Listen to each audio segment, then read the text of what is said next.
ఈ శంఖ పుష్పం పుష్పించే మొక్కల్లో ఫ్యాబిసీ కుటుంబానికి చెందిన తీగజాతి మొక్కే ఇది. వీటిని సంస్కృతంలో గిరికర్ణిక అంటారు.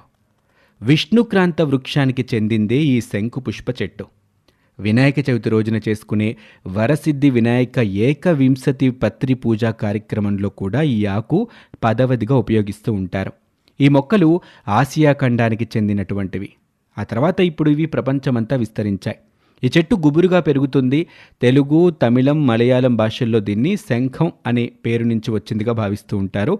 అయితే ఈ పుష్పం దేవుని పూజకు ఎంతో పవిత్రంగా భావిస్తారు. అంతేకాదు ఆరోగ్యానికి కూడా మేలు చేస్తుంది. ఇవి నీలి రంగులో, తెలుపు రంగులో కనిపిస్తూ ఉంటాయి. శంఖు పువ్వుల్ని కొన్ని రోజుల క్రితం వరకు కూడా కేవలం చూడటానికి అందంగా ఉంటుంది అని మాత్రమే పెంచుకునే మొక్కగా ఉపయోగించేవారు. అలాగే చాలామందికి తెలుసు, గుబురుగా పెరుగుతుంది, గుమ్మాలకి